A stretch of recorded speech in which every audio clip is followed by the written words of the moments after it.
بسم اللہ الرحمن الرحیم۔ آسان فقہ حصہ دوم، کتاب الحج۔ رمی۔ لغت میں رمی کے معنی ہیں پھینکنا اور نشانہ لگانا، اور اصطلاح میں رمی سے مراد حج کا وہ عمل ہے جس میں حاجی پتھر کے 3 ستونوں پر کنکریاں مارتا ہے۔ رمی جمرات واجب ہے۔ جمرات یا جمار جمرہ کی جمع ہے۔ جمرہ کنکری کو کہتے ہیں۔ منا کے راستے میں کچھ فاصلے سے پتھر کے 3 ستون قد آدم کے برابر کھڑے ہیں۔ ان پر چونکہ کنکریاں پھینکی جاتی ہیں، اس لیے ان ستونوں کو ہی جمرات کہنے لگے، اور یہ 3 جمرات جمرہ اولا، جمرہ وسطیٰ اور جمرہ عقبہ کے نام سے مشہور ہیں۔ ان میں سے جو مکہ مکرمہ کے قریب ہے اس کو جمرہ عقبہ کہتے ہیں، بعد والے کو وسطیٰ، اور اس کے بعد والے کو جو مسجد خیف کے قریب ہے جمرہ اولا کہتے ہیں۔ رمی کی حقیقت و حکمت۔ نبی اکرم صلی اللہ علیہ وآلہ وسلم کی ولادت باسعادت سے چند ہی یوم پہلے حبشہ کے عیسائی حکمران ابرہہ نے مکہ معظمہ پر اس ناپاک ارادے سے چڑھائی کی کہ وہ خانہ کعبہ کو ڈھا دے گا۔ چنانچہ وہ ہاتھیوں پر سوار ایک زبردست لشکر کے ساتھ حملہ آور ہوا اور برابر آگے بڑھتا رہا، یہاں تک کہ مکے کے بالکل قریب وادی محصر میں پہنچ گیا۔ خدا نے اس کے ناپاک ارادے کو بری طرح ناکام بنا دیا، اور سمندر کی جانب سے ننھے پرندوں کے جھنڈ پرے کے پرے بن کر نمودار ہوئے، جن کے پنجوں اور چونچوں میں ننھی کنکریاں تھیں، اور انہوں نے اس ہاتھی سوار فوج پر کنکریوں کی ایک ایسی بے پناہ اور ہلاکت خیز بارش کی کہ پوری فوج تہس نہس ہو کر رہ گئی۔ بیشتر تو وہیں ڈھیر ہو کر رہ گئے، اور کچھ بڑی بری حالت میں عبرت ناک موت کے لیے وہاں سے بھاگے۔ رجمی جمرات دراصل اسی بے پناہ بارش کی یادگار ہے۔ جمرات پر اللہ اکبر کہہ کر خدا کی کبریائی کا اعلان کرتے ہوئے کنکریاں مارنا دراصل اس حقیقت سے دنیا کو خبردار کرنا اور اپنے اس عزم کا اظہار کرنا ہے کہ مومنوں کا وجود دنیا میں خدا کے دین کی حفاظت ہے۔ کوئی طاقت بھی اگر بری نیت سے اس دین پر نگاہ ڈالنے کی ناپاک جرت کرے گی اور اس کی جڑوں کو ڈھانے کا ارادہ کر کے اس کی طرف بڑھے گی تو ہم اس کو تہس نہس کر دیں گے۔ رمی کے مسائل۔ نمبر 1، رمی کرنا واجب ہے۔ امام مالک رحمۃ اللہ علیہ کے نزدیک جمرہ عقبہ کی رمی فرض ہے۔ اگر یہ رمی ترک کر دی جائے تو حج باطل ہو جائے گا۔ نمبر 2، نشیب میں کھڑے ہو کر رمی کرنا مسنون ہے۔ اونچے مقام سے رمی کرنا مکروہ ہے۔ نمبر 3، ہر رمی کے ساتھ اللہ اکبر کہنا مسنون ہے۔ نمبر 4، کنکری اگر جمرہ پر نہ لگے اور نشانہ خطا کر جائے تو کوئی حرج نہیں، رمی درست، بشرط یہ کہ کنکری جمرہ کے قریب کہیں گرے۔ نمبر 5، ذی الحج کی 10 تاریخ کو یعنی پہلے دن صرف جمرہ عقبہ کی رمی کی جائے، اور پھر 11، 12 تاریخ کو تینوں جمرات کی رمی کی جائے، اور 13ویں تاریخ کی رمی صرف مستحب ہے، واجب نہیں۔ نمبر 6، ایک بڑا کنکر توڑ کر 7 کنکریاں کرنا مکروہ ہے۔ نمبر 7 مرتبہ سے زیادہ رمی کرنا مکروہ ہے۔ نمبر 8، واجب یہ ہے کہ 7 کنکریاں 7 مرتبہ ماری جائیں۔ اگر کوئی شخص ایک ہی مرتبہ میں ایک ساتھ 7 کنکریاں مار دے تو یہ ایک ہی رمی قرار پائے گی۔ رمی کے لیے مزدلفے سے آتے وقت وادی محصر میں سے کنکریاں ساتھ لانا مستحب ہے۔ جمرہ کے پاس سے کنکریاں اٹھانا مکروہ ہے۔ دراصل جمرہ کے پاس وہی کنکریاں رہ جاتی ہیں جو خدا کے یہاں مقبول نہیں ہوتیں، اور جو کنکریاں مقبول ہو جاتی ہیں وہ وہاں سے فرشتے اٹھا لے جاتے ہیں، لہٰذا روکی ہوئی کنکریوں سے رمی کرنا مکروہ ہے۔ حضرت ابو سعید خدری رضی اللہ تعالی عنہ نے نبی اکرم صلی اللہ علیہ وآلہ وسلم سے پوچھا، یا رسول اللہ، ہر سال ہم جن کنکریوں سے رمی کرتے ہیں ہمارا خیال ہے کہ وہ کم ہو جاتی ہیں۔ ارشاد فرمایا، ہاں، ان میں جو قبول ہو جاتی ہیں وہ اٹھا لی جاتی ہیں، اگر ایسا نہ ہوتا تو تم پہاڑوں کی طرح ان کنکریوں کے ڈھیر دیکھتے۔ نمبر 10، جس کنکری کے بارے میں یقینی طور پر معلوم ہو کہ یہ ناپاک ہے اس سے رمی کرنا مکروہ ہے۔ نمبر 11، 10ویں تاریخ کی رمی شروع کرتے ہی تلبیہ بند کر دینا چاہیے۔ بخاری میں ہے کہ آپ جمرہ عقبہ کی رمی تک لبیک کہتے رہے۔ 10 ذی الحج کی رمی کا مسنون وقت طلوع آفتاب سے زوال تک ہے، اس کے بعد غروب آفتاب تک بھی جائز ہے، لیکن غروب کے بعد رمی کرنا مکروہ ہے، اور باقی تاریخوں میں زوال کے بعد سے غروب آفتاب تک مسنون وقت ہے۔ نمبر 13، رمی کرنے کے لیے ایک شب منا میں گزارنا مسنون ہے۔ نمبر 14، 10ویں تاریخ کو جمرہ عقبہ کی رمی کرنے کے بعد دوسری تاریخوں میں اس ترتیب کے ساتھ رمی کرنا مسنون ہے۔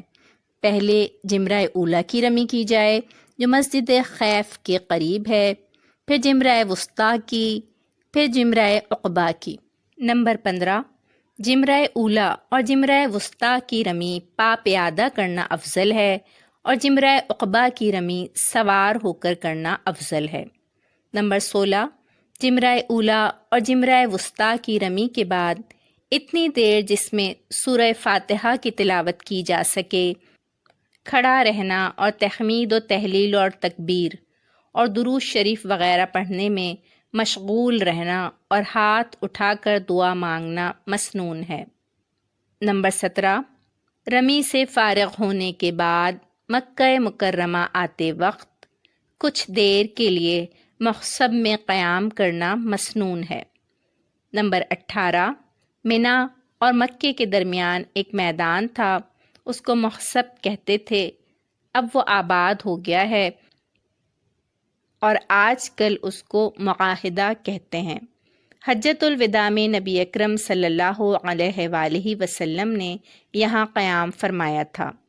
حضرت انس رضی اللہ عنہ کا بیان ہے کہ نبی اکرم صلی اللہ علیہ وسلم نے ظہر، عصر، مغرب اور عشاء کی نماز محصب میں ادا فرمائی، پھر یہاں کچھ دیر آرام فرمایا اور پھر سوار ہو کر یہاں سے بیت اللہ تشریف لے گئے اور بیت اللہ کا طواف کیا، مگر یہاں قیام کی حیثیت صرف سنت کی ہے، واجب اور لازم نہیں ہے۔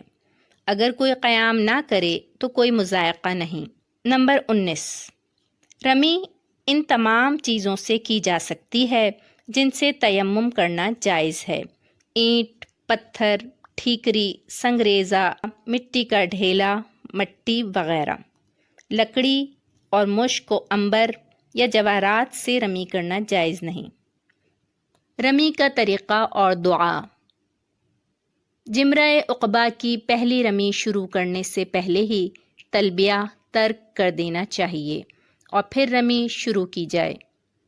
رمی کا مسنون طریقہ یہ ہے کہ نشیب کے مقام پر کھڑے ہو کر پہلے یہ دعا پڑھے، بسم اللہ اللہ اکبر رغما للشیطان وردا للرحمن، اللہم اجعلہ حجا مبرورا ذنبا مغفورا وسعیا مشکورا۔ اللہ کے نام سے شروع کرتا ہوں، اللہ سب سے بڑا ہے۔ شیطان کی خواہش کو پامال کرنے اور اللہ کی رضا کو حاصل کرنے کے لیے اے اللہ اس حج کو حج مبرور بنا دے اور گناہوں کو معاف فرما دے اور اس کوشش کو قبول فرما لے۔ پھر کنکری کو انگلیوں کی پوروں میں پکڑ کر اللہ اکبر کہتے ہوئے ہر کنکری مارے اور خوب تاک کر مارے۔ جمرہ عقبہ کو پہاڑی کے اوپر سے مارنا یا بڑی بڑی اینٹوں اور پتھروں سے یا جمرہ کے پاس کی پڑی ہوئی کنکریوں سے مارنا مکروہ ہے۔ حلق یا تقصیر کے مسائل۔ حلق کے لغوی معنی ہیں سر منڈانا اور تقصیر کے معنی ہیں بال کتروانا۔ حلق یا تقصیر حج کے اعمال میں سے ایک لازمی عمل ہے۔ خدا کا ارشاد ہے، اعوذ باللہ من الشیطان الرجیم، لَتَدْخُلَنَّ الْمَسْجِدَ الْحَرَامَ إِن شَاءَ اللَّهُ آمِنِينَ مُحَلِّقِينَ رُءُوسَكُمْ وَمُقَصِّرِينَ لَا تَخَافُونَ۔ تم انشاءاللہ مسجد حرام میں اپنے سر منڈا کر یا بال کتروا کر امن و امان کے ساتھ داخل ہوگے اور تمہیں کسی قسم کا کوئی خوف نہ ہوگا۔ حلق یا تقصیر دراصل حالت احرام سے باہر آنے اور حلال ہونے کا ایک مقررہ شرعی طریقہ ہے۔ اس کی حکمت پر اظہار خیال کرتے ہوئے حضرت شاہ ولی اللہ رحمۃ اللہ علیہ تحریر فرماتے ہیں، حلق کی حکمت یہ ہے کہ یہ حالت احرام سے باہر آنے کا ایک خاص متعین طریقہ ہے۔ اگر یہ طریقہ مقرر نہ کیا جاتا تو خلاف وقار ہے، ہر شخص اپنی اپنی خواہش کے مطابق اپنا احرام ختم کرتا اور احرام سے باہر آنے کے لیے الگ الگ طریقے تجویز کرتا۔ نمبر 1، نحر کے دن 10 ذی الحج کو جمرہ عقبہ کی رمی کے بعد حلق یا تقصیر کرانا واجب ہے۔